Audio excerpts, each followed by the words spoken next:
झटकीपट बनतो आणि सगळेजण खूप एन्जॉय करतात आणि पौष्टिक सुद्धा आहे। कसं करायचं चला बघूया।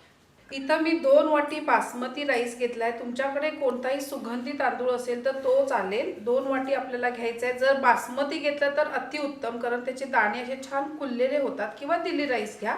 2 वाटी तांदूळ स्वच्छ 2-3 पाण्यातनं धुवून पाणी पूर्ण काढून मी असा ठेवलाय, जवळपास तासभर झालंय।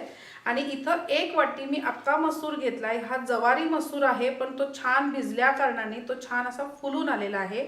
तो जवळपास 1 तास मी भिजवलेला आहे।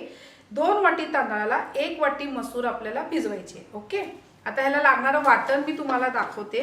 इथं 1 वाटी ओलं खोबरं घेतलेलं आहे, ते खिसून घेतलंय मी। त्याच्यामध्ये आपल्याला 7-8 पाकळ्या लसणाच्या घालायच्या आहेत। नंतर हिरवी मिरची मी फक्त 1च चमचा ठेचलेली घालतीये। तुम्ही जर मिरच्याच घालत असाल तर एखाद दुसरी मिरची घातली तरी चालेल। एक अर्धा इंच आल्याचं तुकडे छान सालं वगैरे काढल्यानंतर त्याच्यात घालायची आहेत। आणि कोथिंबीर आपल्याला छान फ्रेश अशी कोथिंबीर जवळपास 1 वाटी। हे सगळं छान आता आपण गंध वाटून घेऊया, पाणी घालायचं नाही। असं हे छान कोरडं वाटण तयार झालं पाहिजे। फक्त बारीक फार करायचं नाही, अगदी खसमशीत असं वाटून घ्यायचंय। आता फोडणीची तयारी। बासमती तांदूळ जेव्हा आपण शिजवतो आणि आपल्याला जर फणफणीत हवा असेल तर त्याला 1 वाटीला 1.5 वाटी पाणी लागतं।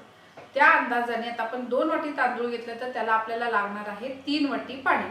आणि मसूरला 1 वाटीला 2 वाटी लागतं। असं करून 5 वाटी पाणी आपण ह्या भातासाठी वापरणार आहोत। पण ते पाणी जर तुम्ही उकळलेलं घेतलं तर लवकर भात होतो, लवकर शिजतो पण, आणि तो छान फळफळीत पण होतो। म्हणून मी ऑलरेडी पाणी गरम करायला ठेवलेलं आहे। आणि आता आपण डायरेक्ट कुकरमध्येच फोडणी घालायची की भात रेडी। इथं चांगले 3-4 चमचे आपल्याला तेल घालायचं आहे कुकरमध्ये।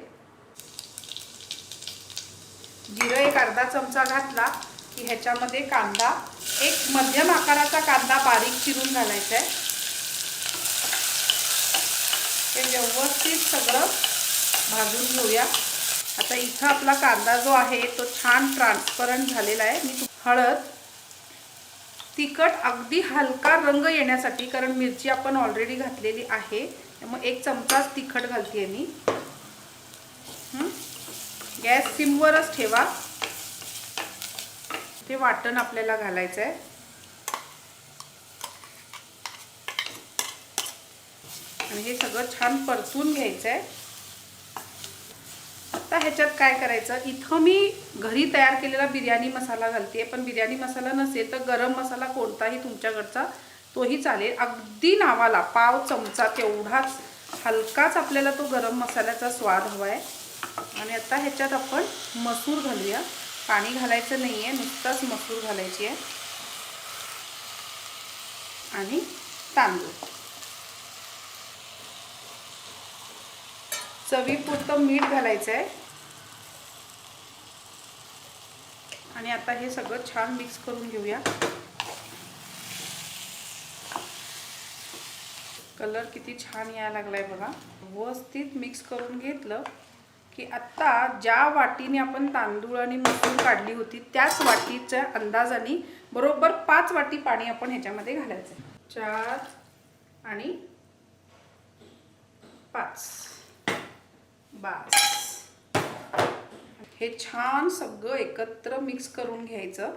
लावून आपण कुकरची फक्त 1 किंवा 2 शिटी काढायची, तेवढ्यातच आपला भात खूप छान शिजतो। जर तुमची मसूर व्यवस्थित भिजली असेल तर 1च शिटी बस आहे।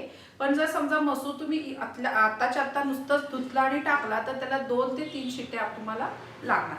छान शिजू दे। 1 शिट्टी आली, आता शिट्टी पडलेली आहे। यस, हे बघा किती मस्त आपला हा मसूरचा भात झालेला आहे आणि किती फळफळीत आहे हे बघा। किती छान झाला। आता सर्व करते। चमचमीत झणझणीत असा 1 पॉट मील मसूर पुलाव रेडी आहे। आवडला तर लाईक करा, कमेंट करा, शेअर करा।